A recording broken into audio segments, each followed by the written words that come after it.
Hello and welcome to remedial chemistry. तो organic chemistry के second chapter में हम लोग आज पहुंच चुके हैं। इसका एक वीडियो लेक्चर हम लोग बना चुके हैं जिसमें हम लोगों ने देखा था प्रिपरेशन ऑफ एल्कोहल्स। तो वहाँ पे ग्रिग्नार्ड रिएजेंट और डिफरेंट वेज से हमने देखा था कि अल्कोहल को हम कैसे बना सकते हैं। तो आज हम लोग पढ़ने वाले हैं प्रिपरेशन ऑफ फिनॉल्स। तो फिनॉल की प्रिपरेशन बहुत इंपॉर्टेंट हो जाती है बिकॉज यहाँ पे कुछ दो चार रिएक्शंस हमें नेम रिएक्शंस देखने को मिलेंगी जो बहुत ज़्यादा इंपॉर्टेंट होती है एग्जाम पॉइंट ऑफ व्यू के वजह से। ठीक है, तो चलिए स्टार्ट करते हैं। पहली नेम रिएक्शन हम इसमें पढ़ेंगे डाउ प्रोसेस। ठीक है, तो चलो स्टार्ट करते हैं। तो पहली नेम रिएक्शन है हमारी डाउस प्रोसेस। तो डाउस प्रोसेस में क्या होता है कि ये हमारी होती है फ्रॉम हेलोएरीन। ठीक है, एनसीईआरटी में आपको हेडिंग ऐसे मिलेगी फ्रॉम हेलोएरीन, कि हेलोएरीन से हम फिनॉल्स बना रहे हैं, फ्रॉम हेलोएरीन। तो हेलोएरीन से कैसे हम फिनॉल बनाएंगे उस प्रोसेस को हम क्या कहते हैं, डाउस प्रोसेस कहते हैं। तो डाउस प्रोसेस में होता क्या है, इसमें हम लेते हैं हमारा क्लोरोबेंजीन। पहले हम रिएक्शन देखेंगे, देन हम उसकी मैकेनिज्म समझेंगे। तो ये है आपके पास क्लोरोबेंजीन, इसकी रिएक्शन कराई जाती है NaOH यानी कि बेस से in presence of 623 Kelvin and 300 atm pressure. तो देख सकते हो आप कितना ज़्यादा हाई प्रेशर, बहुत ड्रेस्टिक कंडीशंस है।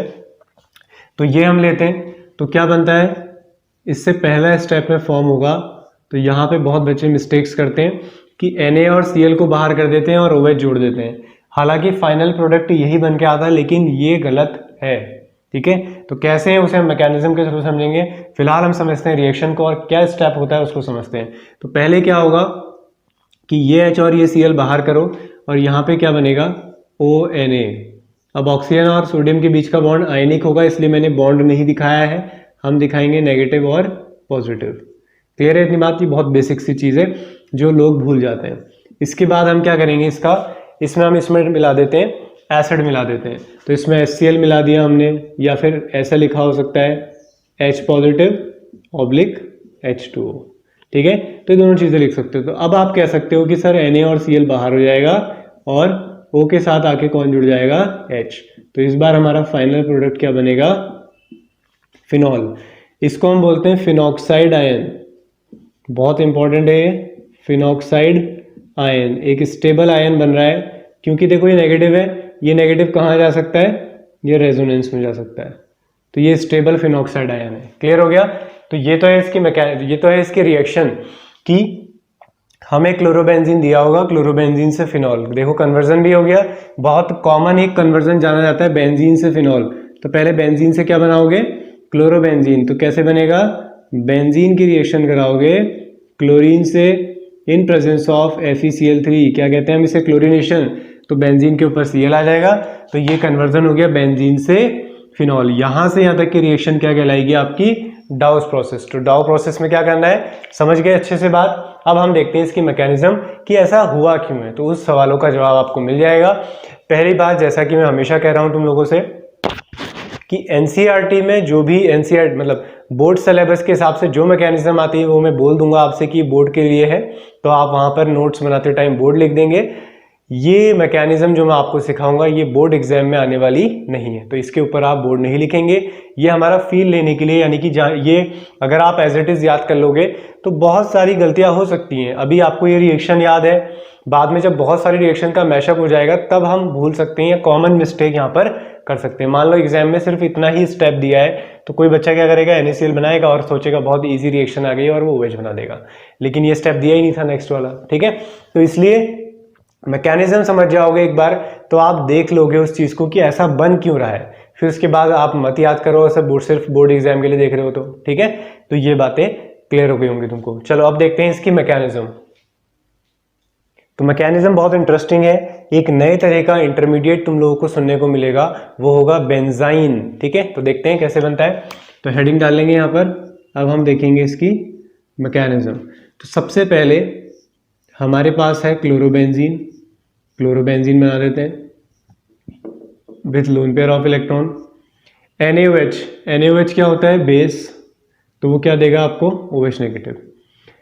OH नेगेटिव किसको ढूंढेगा, H पॉजिटिव को। तो सबसे पहला काम बेस का यही होता है। तो एक तरह की एसिड बेस रिएक्शन, हाँ एक बात और याद रखेंगे, एसिड बेस रिएक्शन सबसे फास्ट होती है। अगर कहीं पर भी एसिड बेस रिएक्शन होने जा रही तो सबसे पहले वो होगी, फिर बाद में सारी रिएक्शंस होंगी। इसी वजह से वो डायरेक्ट प्रोडक्ट नहीं बना। तो OH नेगेटिव किसको ढूंढेगा? H पॉजिटिव को। देखो यहाँ पर भी H है, यहाँ भी है, यहाँ भी है, सब जगह है। ये दोनों H तो सेम होंगे, जितनी दूर ये है दोनों सेम है। अब ये वाला H क्या होगा? ज़्यादा एसिडिक होगा। ज़्यादा एसिडिक कहने का मतलब है ये आसानी से H पॉजिटिव बन सकता है। क्यों?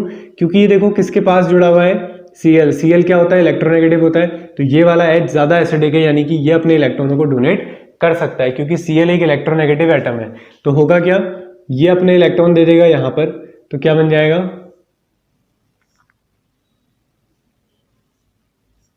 ये हमारे पास Cl आ गया। Cl में कोई छेड़छाड़ नहीं की हमने। यहाँ से H चला गया, H अपने इलेक्ट्रॉन देके गया है, तो यहाँ पे क्या चार्ज आ जाएगा? नेगेटिव। H पॉजिटिव और OH नेगेटिव मिलके तो क्या बना देंगे? H2 बना देंगे। समझ रहे हो इतनी बात? इसके बाद अब क्या होगा? अब ये नेगेटिव क्या करेगा? देखो यहाँ पे बॉन्ड बनाने जा रहा है, डबल बॉन्ड बनने जा रहा है, और ये बाहर, क्योंकि Cl नेगेटिव भी एक अच्छा लिविंग ग्रुप होता है, क्योंकि हेलोजन तो जाने जाते हैं अपने ऊपर नेगेटिव चार्ज रखने के लिए। तो यहाँ पे बन गया एक तरह का ट्रिपल बॉन्ड। तो दिखने में एक तरह का ट्रिपल बॉन्ड लगता है। इसका नाम होता है बेंजाइन। तो ये एक अनस्टेबल इंटरमीडिएट है। क्या बोलते हैं हम इसे? बेंजाइन। तो ये एक अनस्टेबल इंटरमीडिएट है। अब इसके बाद आगे की प्रोसेस होगी। तो अब क्या होगा? हमारे पास NaOH जो है वो तो एक्सेस में लिया होता है हमने, ठीक है, NaOH की कोई कमी नहीं है। तो दोबारा से NaOH हमें क्या देगा? OH negative. अब ये OH नेगेटिव क्या करेगा?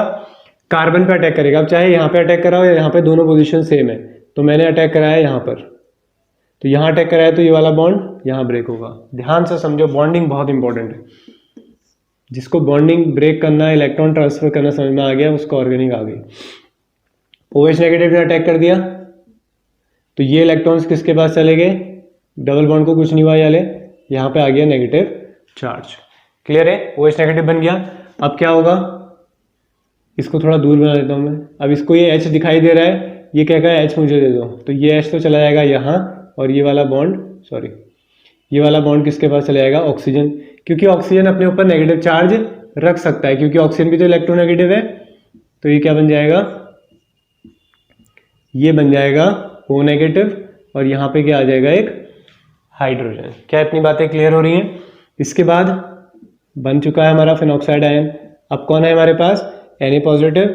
वो इसके साथ रिएक्शन कर लेता है और क्या बना देगा? ONa। इस पे नेगेटिव, इस पे पॉजिटिव।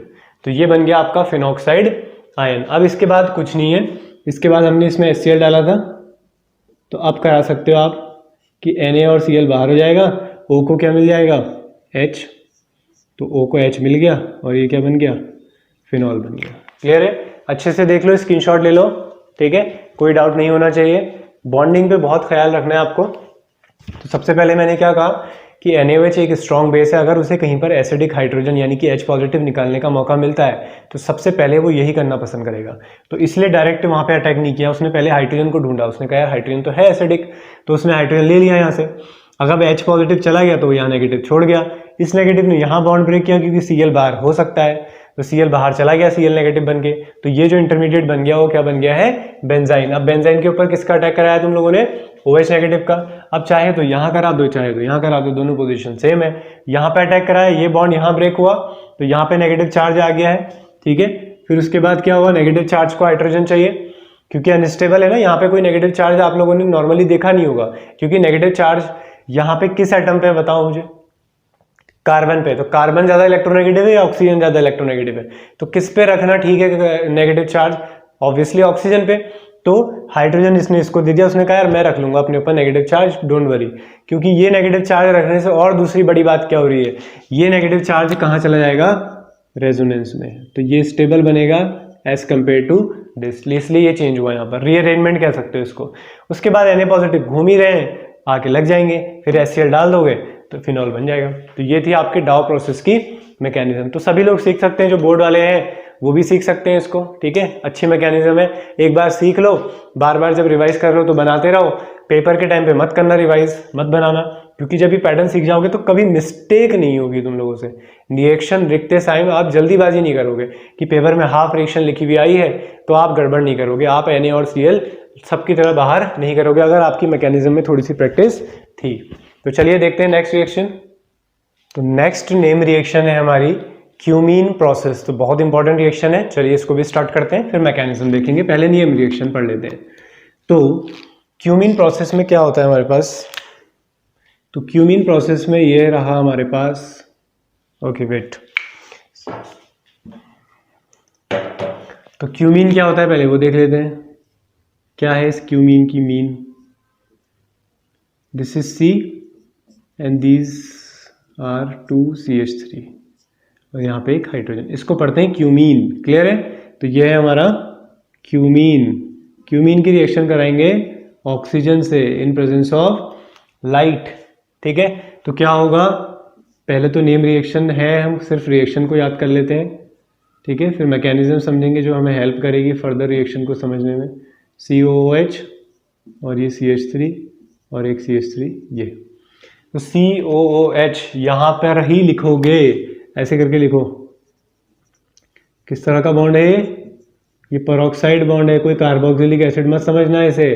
कार्बोक्सिलिक एसिड तो कैसा होता है, C डबल बॉन्ड OH होता है, COOH। ठीक है, तो यहाँ पे इसलिए मैंने बॉन्ड से दिखाया हुआ है COOH। जब O और O के बीच में सिंगल बॉन्ड होता है तो उसे हम क्या कहते हैं, पेरोक्साइड। तो ये पेरोक्साइड बॉन्ड बना है, तो ये बना।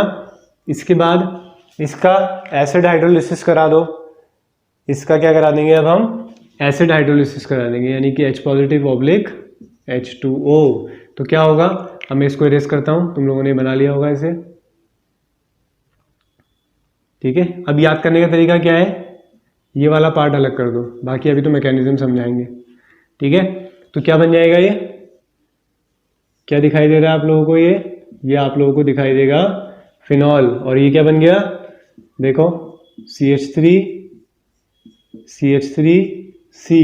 अब C के साथ O अच्छा नहीं लगेगा ना, तो C डबल बॉन्ड O, तो ये बन गया आपका कीटोन। तो ये तो बन गया आपका एसीटोन।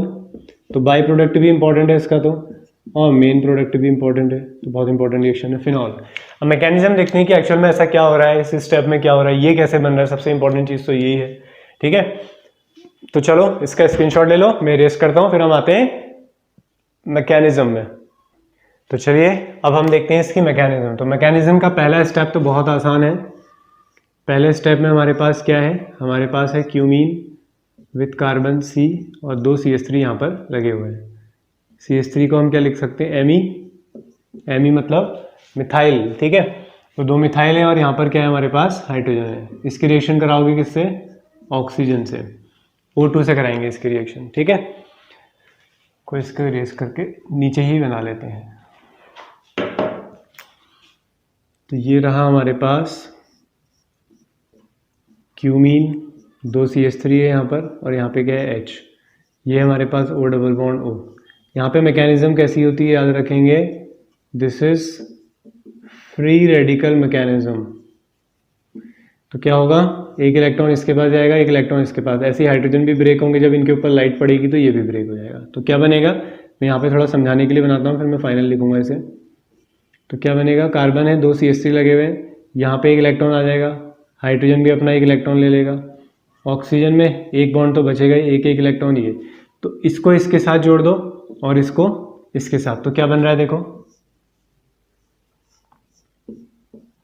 ये C है, उसके साथ 2 CH3 लगे हैं, इस C के साथ क्या जोड़ दिया आपने, O।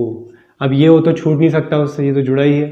अब इस O पे फ्री रेडिकल था, इस पे कौन आ गया, H। तो यही तो बना था, समझ गए। तो पहला स्टेप हो गया है। अब मैं नीचे वाले पार्ट को इरेज कर रहा हूँ, चाहे तो तुम लोग नोट कर सकते हो अपनी रफ कॉपी में, नोट्स कॉपी में, जो भी बना रहे हो। ठीक है, चाहे तो स्क्रीनशॉट ले लो। ठीक, तो ये क्लियर हो गया, पहला स्टेप तो ये हुआ। अब दूसरा स्टेप थोड़ा सा लेंदी है, उसको समझते हैं। इसके बाद हमने एसिड डाला है, इसमें एसिड हाइड्रोलिसिस किया है, H पॉजिटिव। H पॉजिटिव मतलब इलेक्ट्रोफाइल, उसको इलेक्ट्रॉन चाहिए। इलेक्ट्रॉन कौन दे सकता है, या तो ये ऑक्सीजन दे सकता है या फिर ये वाला ऑक्सीजन। अब अगर मैं इस ऑक्सीजन को इलेक्ट्रॉन दे देता हूं, तो देखो अगर इस ऑक्सीजन को इलेक्ट्रॉन देते हैं तो ये H2 टाइप का बन जाएगा, तो ये बाहर जाने के लिए तैयार हो जाएगा। तो इसलिए यहां पर देने में फायदा है। तो यहां से इलेक्ट्रॉन आएंगे इस H पॉजिटिव के पास और क्या बनेगा हमारा, हमारे पास दिखाई देगा COOH विथ पॉजिटिव साइन। तो अब क्या होगा फिर, H2 बाहर हो जाएगा। अब H2 यहाँ से बाहर कर दोगे तो फिर ऑक्सीजन पे क्या चार्ज आ जाएगा, प्लस चार्ज आ जाएगा। तो देखो बहुत ही इंटरेस्टिंग, बहुत ध्यान से देखना है, ठीक है, बहुत इंटरेस्टिंग पॉइंट हो रहा है यहाँ पर।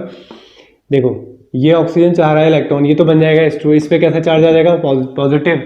और ऑक्सीजन इलेक्ट्रोनेगेटिव एटम है, वो कहता है यार मुझे नेगेटिव दे दो बट पॉजिटिव मत देना कभी, या तो मुझे न्यूट्रल रख लो, ठीक है। एक बार को मैं दे भी दूंगा किसी और को इलेक्ट्रॉन, लेकिन फिर मैं ज्यादा देर पॉजिटिव रहने वाला नहीं हूं, क्योंकि यार मेरा नेचर इलेक्ट्रोनेगेटिव है, मैं कैसे पॉजिटिव रह सकता हूं।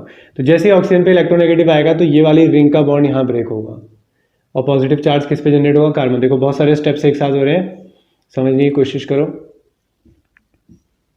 क्या किया हमने, H2 को बाहर कर देते हैं पहले। तो इस पे जैसे ही पॉजिटिव आया तो ये बेंजीन रिंग पूरी इसके पास चली गई, इसके पास चली गई, यानी कि बेंजीन रिंग किससे जुड़ गई है, O से। O के साथ कौन जुड़ा है, C के साथ क्या जुड़े हैं, 2 CH3। लेकिन कार्बन की वैलेंसी क्या हो गई अब, कम। तो पॉजिटिव चार्ज किस पे आ गया, कार्बन पे। तो देखो अगर आप यहाँ पॉजिटिव लगा देते तो ये स्टेबल होता है, या यहाँ लगाते तो ऑक्सीजन पे प्लस चार्ज अनस्टेबल, क्योंकि वो इलेक्ट्रोनेगेटिव होता है। यहाँ पे देखो कार्बन पे कितने डिग्री का कार्बोकेटाइन बन गया है, 2 डिग्री का। देखो ये लोन पेयर से भी दे सकते हो, इससे प्लस आई इफेक्ट भी लग रहा है, तो कितना बढ़िया कार्बोकेटाइन बना है, ठीक है। तो ये एक स्टेबल कार्बोकेटाइन बना है। अब इसके आगे क्या प्रोसेस होगी उसको समझते हैं। अब इसके आगे क्या होगा, देखो हमारे पास H2 तो है ही। अब देखो नेक्स्ट स्टेप में क्या होगा, वाटर मॉलिक्यूल है हमारे पास, क्योंकि इलेक्ट्रॉन देने वाला तो अब सिर्फ कौन है हमारे पास, वाटर मॉलिक्यूल है। तो ये ऑक्सीजन इलेक्ट्रॉन देगा इस कार्बन को, तो क्या बनेगा, देखो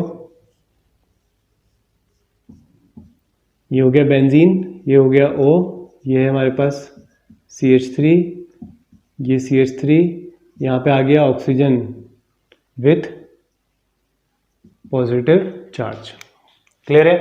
अब क्या होगा, ऑक्सीजन फिर से पॉजिटिव आ गया, वो न्यूट्रल होने के लिए क्या करेगा, एक हाइड्रोजन को H पॉजिटिव के फॉर्म में निकाल देगा। लेकिन H पॉजिटिव वो फिर रोना शुरू करेगा, मेरे पास तो इलेक्ट्रॉन नहीं है, लेकिन अब कौन दे सकता है इलेक्ट्रॉन, ये वाला ऑक्सीजन। तो ये H पॉजिटिव यहाँ से तो जाएगा, लेकिन इस वाले ऑक्सीजन के पीछे पड़ जाएगा। तो फिर इस वाले ऑक्सीजन पे क्या आ जाएगा, हाइड्रोजन आ जाएगा, यहाँ प्लस आ जाएगा, यहाँ कार्बन, और यहाँ क्या क्या आ गया, देखो यहाँ पे आ गया है एक CH3। बहुत क्लियर नोट करना है तुम लोगों को, ठीक है। मैं कोशिश कर रहा हूँ कि बहुत क्लियर लिखा जाए, ठीक है। ये बन गया। अब इसके बाद क्या होगा बताओ मुझे, इसके बाद होगा कि इस ऑक्सीजन पे प्लस आ गया है। अब ऐसा तो होगा नहीं कि हाइड्रोजन से ले ले, अभी तो दिया है हाइड्रोजन को इलेक्ट्रॉन। तो अब क्या होगा, ये ऑक्सीजन अपने इलेक्ट्रॉन देगा यहाँ पर, और ये वाला बॉन्ड यहाँ ब्रेक होगा। तो क्या बन रहा है, देखो बहुत ही इंटरेस्टिंग चीज़ होने जा रही है। और हमारा फाइनल प्रोडक्ट क्या आया, एक फिनॉल। और एक क्या बन रहा है, C है, उसके साथ 2 CH3 लगे हुए हैं, और C और O के बीच में क्या आ गया, एक डबल बॉन्ड, ऑक्सीजन पे फिर पॉजिटिव और ये H। तो यहाँ पे एक और अरेंजमेंट पॉसिबल होगा, ये हाइड्रोजन चला जाएगा वापस सॉल्यूशन में, और ये बन जाएगा CH3 CH3 C double bond O, और ये बन जाएगा OH। अब किसी के दिमाग में आएगा सर यहाँ से H पॉजिटिव जाएगा, ये इसको क्यों ले रहा है, H2O बन जाएगा। अगर मैं इसको बना देता हूँ, एक बार आपकी बात सुन लेते हैं, बना देते हैं, H इसके पास आ गया तो ये क्या हो गया, H2 बन रहा है। तो क्या ये बाहर जाएगा तो जो बनेगा वो स्टेबल होगा। अगर H2O को बाहर कर दूं तो मैं बेंजीन के ऊपर क्या जाएगा, प्लस चार्ज, तो ये तो अनस्टेबल हो जाएगा, ठीक है। इसलिए अब फर्दर और कोई भी स्टेप यहाँ पर पॉसिबल नहीं होगा। तो बेंजीन के ऊपर क्या बचा रहेगा, यहाँ पर बेंजीन के ऊपर सिर्फ बचेगा आपका फिनॉल। हो, तो बहुत बढ़िया मैकेनिज्म थी। तो कोई दिक्कत है तो देखो ध्यान से एक बार, उसको वीडियो को पीछे करो, बहुत क्लियर लिखा गया है। इन केस कहीं पर मैंने बोला हो चार्ज सही लेकिन फिर भी लिख दिया हो गलत, तो उसको बहुत ध्यान से देखना। वैसे ऐसी मिस्टेक मैं कोशिश करता हूँ कि कभी ना हो, वैसे होती भी नहीं है, फिर भी हो जाती है कभी कभी ऐसी मिस्टेक्स इलेक्ट्रॉन ट्रांसफर करते समय, ठीक है, क्योंकि बहुत सारी चीजें एक साथ हैं, कॉम्प्लिकेटेड हो जाता है कभी कभी ये चीजें। तो देखो अच्छे से, तो पहले फिर यहाँ तक का स्टेप बहुत आसान है। फिर H पॉजिटिव आया, H पॉजिटिव के पास चॉइस थी, हमने कहा यहाँ पे जाएगा क्योंकि ये लिविंग ग्रुप अच्छा बन रहा है, तो वहां से H2O बाहर हुआ। फिर कार्बन पे प्लस आया, ऑक्सीजन पे प्लस आ रहा था, हमने कहा एक रीअरेंजमेंट होगा कि ये फेनाइल ग्रुप बेंजीन को क्या बोलते हैं, फेनाइल ग्रुप। तो बेंजीन वाला ग्रुप कहाँ चला गया, ऑक्सीजन पे, क्योंकि एक बढ़िया कार्बोकेटाइन बना, यहाँ पे लिख सकते हो स्टेबल कार्बोकेटाइन। ठीक है, अपने समझने के लिए जितनी चीजें चाहे लिख सकते हो, जो जो चीजें मैं बोल रहा हूँ आप उन चीजों को साइड में लिख सकते हो। फिर H2O ने अटैक किया कार्बन पे, H पॉजिटिव चला गया, उसको ऑक्सीजन ने पकड़ लिया, फिर ये प्रोसेस चलती रही है। तो बढ़िया से स्क्रीनशॉट ले लो और इसको अपनी नेम रिएक्शन वाली कॉपी में बना लो, क्योंकि मैंने कहा है नेम रिएक्शन के लिए एक अलग कॉपी बनाओ और उसमें सारी नेम रिएक्शन लिखते रहो विथ मैकेनिज्म। ठीक है, बोर्ड एग्जाम वाले बस सिर्फ रिएक्शंस को याद कर लेंगे, लेकिन बना लो एक बार नेम रिएक्शन, काम आएंगी। ठीक है, मैकेनिज्म भी लिख लो साथ में। तो चलो आगे बढ़ते हैं। तो फिलहाल प्रिपरेशन ऑफ फिनॉल में ये दो नेम रिएक्शन बहुत इंपॉर्टेंट है। इसके बाद दो छोटी सी रिएक्शंस मैं बता रहा हूँ, सिर्फ रिएक्शन पढ़नी है, तो उसको कर लेते हैं। तो थर्ड मेथड देखते हैं हम, फ्रॉम बेंजीन सल्फोनिक एसिड। तीसरी मेथड है हमारे पास फ्रॉम बेंजीन सल्फोनिक एसिड। तो बेंजीन सल्फोनिक एसिड तुम लोगों को बनाना आता होगा, सल्फोनेशन सीखी थी हमने पहले चैप्टर में, मैकेनिज्म भी सिखाई हुई है मैंने। फ्रॉम बेंजीन सल्फोनिक एसिड, इसलिए पहला चैप्टर पूरा याद होना चाहिए और रीडिंग में पीछे की चीज़ें याद होनी चाहिए, क्योंकि सब यूज़ होती हैं। फ्रॉम बेंजीन सल्फोनिक एसिड, तो बेंजीन से बेंजीन सल्फोनिक एसिड बना सकते हो इजीली, उसका सल्फोनेशन कर दो। तो सल्फोनेशन के लिए कई तरीके हैं दिखाने के। H2S2O7 लिखा होता है, जिसको आप क्या कहते हो, ओलियम कहते हो। ये भी तरीका मैंने बताया था कि H2SO4 लिखा होगा और प्रेजेंस में लिखा होगा SO3, ये भी सल्फोनेशन है। खाली कॉन्सेंट्रेट H2SO4 भी लिखा होगा। तो ये सारे तरीके हैं किसको रिप्रेजेंट करने के, सल्फोनेशन। तो बेसिकली बनता क्या है सल्फोनेशन से, बेंजीन के ऊपर SO3H, बेंजीन सल्फोनिक एसिड। इसके बाद क्या करोगे, पहला स्टेप होगा हमारा, इसकी रिएक्शन कराओगे, किससे करा दोगे, NaOH से, और दूसरा स्टेप होगा हमारा H पॉजिटिव। तो ये इसकी मैकेनिज्म कुछ नहीं करनी है तुम्हें, ये बिल्कुल डाउ प्रोसेस के स्टेप्स की तरह होगा कि पहले NaOH आया है, फिर एसिड आया है, और वो क्या बना देगा यहाँ पर, फिनॉल। ठीक है, तो दो स्टेप का मतलब यही है, पहले हमने बेस डाला था, फिर वहाँ पे भी एसिड डाला था पहले, तो वो फाइनली क्या बन जाएगा, फिनॉल बन जाएगा। ठीक है, स्टेप्स तुम लोगों को पता है कि जब आप बेस मिलाते हो तो पहले तो क्या बनता है, ONA बनता है। ठीक है, फिर उसके बाद क्या मिलाते हो उसमें, HCl। अब खाली H पॉजिटिव दिखाया है तो H पॉजिटिव दिखा दो, तो H पॉजिटिव को मिल जाएगा, Na पॉजिटिव अपने आप जाता है जहाँ भी जाए। ठीक है, तो ये स्टेप से ही हम लोग सीख चुके हैं। अब देख लेते हैं लास्ट रिएक्शन इस लेक्चर की। ठीक है, तो हमारा प्रिपरेशन ऑफ फिनॉल कंप्लीट हो जाएगा। तो लास्ट रिएक्शन है from diazonium salt, from diazonium salt. तो पहले वाले चैप्टर में मैंने सिखाया है कि क्या होता है diazonium salt, from diazonium salt, benzene के ऊपर N डबल बॉन्ड NCl। तो सीखे थे हम वहाँ पर कि कैसे बनाते हैं। ठीक है, एक बार और रिवाइज कर लेते हैं, रिवाइज तो होती रहेंगी नेम रिएक्शंस। ठीक है, तो आप लोगों को भी इसलिए याद रखनी है। NH2, तो इसकी रिएक्शन कराते हैं हम किससे, NaNO2 प्लस HCl, या फिर समझाया हुआ है सब, NaNO2 HCl मिलके रिएक्शन करके क्या बनाते हैं, HNO2। तो या तो ये लिख दो सिर्फ, या फिर ये लिख दो। ठीक है, नाइट्रस एसिड। तो ये क्या बना देता है, बेंजीन के ऊपर N डबल बॉन्ड NCl। इसको लिखने के तरीके भी सिखाए हैं मैंने। तो बेंजीन डाइजोनियम क्लोराइड बन गया। इसके बाद वाला स्टेप बहुत इंपॉर्टेंट है, इसको लिख लें आप लोग। इतना ज़्यादा इंपॉर्टेंट है कि बहुत सारी हाफ रिएक्शंस में मिल जाएगा, कोई नेम रिएक्शन नहीं है, कोई एक अलग से हेडिंग नहीं है। ठीक है, लेकिन स्टेप बहुत इंपॉर्टेंट है, बहुत कॉमन और इंपॉर्टेंट स्टेप है। तो क्या होगा, H2 के साथ इसे हल्का सा हीट कर देंगे। अगर हीट कर देंगे तो N और N दिखाई दे रहे हैं, तो सबसे पहले तो यही बाहर से ले जाएंगे, क्योंकि नाइट्रोजन है, गैस बन जाएगा एकदम हीट करने पे। H2 को कैसे लिखते हो, H2 को लिखते हो H और OH। तो Cl दिखाई दे रहा है, Cl के साथ कौन चला जाएगा, HCl चला जाएगा। तो क्या बचेगा, HCl चला गया तो क्या बचा, फिर बचा है OH। तो बेंजीन के ऊपर फाइनली क्या आ जाएगा, OH। तो ये हमारा क्या बन जाएगा, फिनॉल। क्लियर है, क्लियर हो गई होगी इतनी बात है, कोई डाउट नहीं है। ठीक है, तो यहाँ पे जो है हमारा लेक्चर फिनिश होता है। अगर किसी को कोई डाउट है या कुछ पूछना है तो आप कमेंट बॉक्स में कमेंट करके पूछ सकते हैं। ठीक है, या आपकी कोई डिमांड हो, कुछ सजेशन हो आप लोगों के, तो आप कमेंट बॉक्स में मुझे बता सकते हैं कि कैसे आगे को हम और चीज़ें आप लोगों को प्रोवाइड करा सकते हैं, कि कैसे और चीज़ों को बेटर किया जा सकता है। ठीक है, तो वीडियो पसंद आए तो उसे लाइक ज़रूर करें। ठीक है, और कमेंट करें और लोगों से शेयर करें। अगर चैनल सब्सक्राइब नहीं किया है तो आप लोग उसे सब्सक्राइब कर दो। मिलते हैं नेक्स्ट वीडियो में।